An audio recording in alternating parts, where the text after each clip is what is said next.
Stampers, it's Kim Vogel with another terrific Tuesday video, and today I'm going to share with you a unique and fun way to use some background stamps.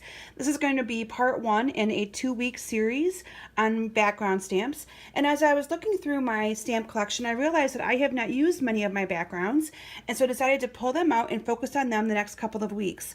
This is the one that I'll be focusing on today. It is called Sheet Music, and I use this to make this really pretty, soft, subtle card. And I did this as a thinking of you card, and we'll be sending it to somebody special that I'm just thinking about who recently lost their mother. And I'm going to share with you how I made this card and how I used some vellum, which I also don't use very often, to create a nice, soft, delicate look. So let's go ahead and get started. The card base for this card is simply Whisper White, and this is cut 5.5 by 8.5, scored at 4 1/4, and folded in half for my card base. What I want to share with you is how I did this vellum piece. I know I have many of you that have told me you struggle with figuring out how to stamp using these big stamps and getting it to fit. And I'm going to share with you a tip that I started to do with these stamps, and it has really helped me streamline any problems that I may have had with this kind of stamping. So what I did is, this is actually one of our clear mount stamps, and I am not using a block. I am just simply setting this down onto my grid paper. And using the Versamark, I'm going to be inking this up really, really good. Now what I did, I'll bring my card back in for a second, is I heat embossed using some white embossing powder. And so that is what I'm going to be doing. But I want to show you real quick. Now I'm a lefty, so you'll see me doing this with my left hand. You may want to actually move the stamp to this side when you see what I do, because you know, I do my left hand instead of my right hand. But what I'm going to do after that, this is all inked up with Versamark, I'm going to simply set my piece of vellum. This vellum is cut 5 1/4 by 4.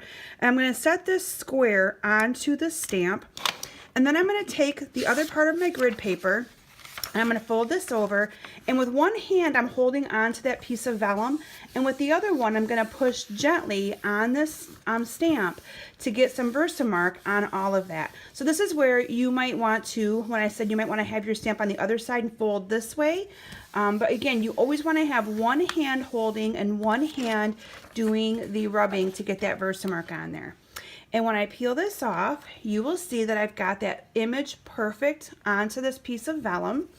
And then what we're going to do is we are going to be putting this into some white embossing powder. And I already got some embossing powder in a tray here. And I'm just going to kind of make sure I get this good and covered. And I'm not going to actually take the time to heat emboss this. I have one done already in advance. But what you're going to want to do when you heat emboss this is you're going to want to heat that embossing gun up first a little bit, so that your heat to this vellum won't have to take as long to melt this powder, because you don't want to scorch this vellum at all either.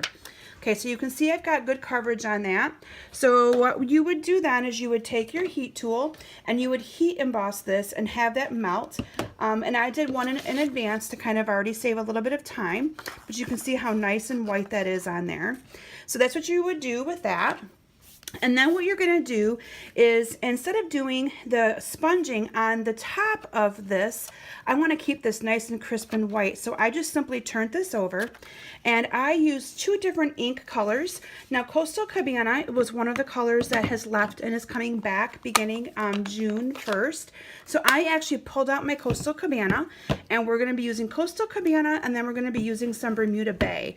And what we're going to do is we are going to take some Coastal Cabana, and I am going to rub the back of this with the Coastal Cabana. Now the other thing you could do, and I'm going to actually do it to save a little bit of time, but it is a little bit messier. So the other thing you could do is actually apply the ink directly to this vellum.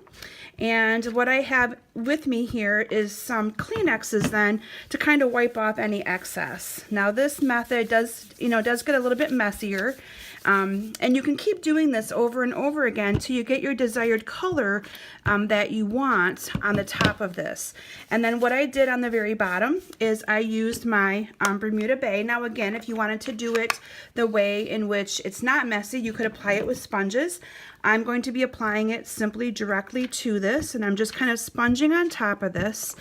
And then you can see I've kind of got a line there, and I want that to look more blended. So I'm going to actually kind of blend this in And then once I kind of have it blended the way I want it, I'm just going to rub the excess ink off. So you can see that this gets a little bit messy. Now this ink is not going to be dried right away, so you're going to want to take your heat tool, and on the first setting, so our setting has two different settings to it, you're going to want to kind of heat dry this so that it dries the ink on there. So I'm going to take a couple seconds to do that. If you haven't joined my mailing list yet, I encourage you to do so. Go to kimsbasementbunch.com, and there is a link there for joining my mailing list. I do send out free tutorials on Friday featuring 2 different projects, and those are free to people who are exclusive to my mailing list. And I also have online classes that I offer every single month that are free with an order. So make sure you check that out as well. So from there, we have this beautiful piece of vellum, and I'm going to actually move my piece of grid paper over here so you can kind of see the color popping through on that. Now again, if you wanted more color, you could do this a second time, but for the purpose of saving time with my video, I am not going to be doing that. The next thing that I did, and I'm going to bring my sample back in so you can see it. And again, I was looking for a really soft, subtle look. So what I did then is I adhered this to my card.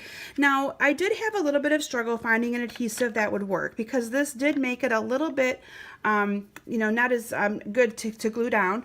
So what I did do, and again to save a little bit of time, I'm not going to actually do it, but I used our liquid Tombow glue, and I put a little bit of glue right here in the middle because no one's going to see it. It's going to be covered up by my circle, and I put a little dab in the 4 corners.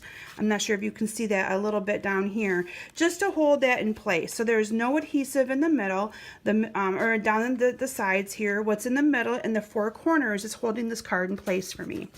But again, to save time, I'm not going to actually take the time to glue that down.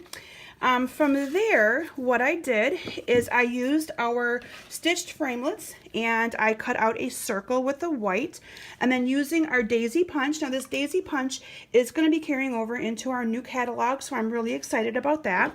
So with the daisy punch, I punched out 2 daisies, layered them together, and then I just simply put this on in the middle like so. And to keep with my look of it being kind of the white and the turquoise and the Bermuda Bay colors, I used our, sorry for my reach there, I used our white perfect accents, and I put one of those in the middle of the flower. So I'm going to do that.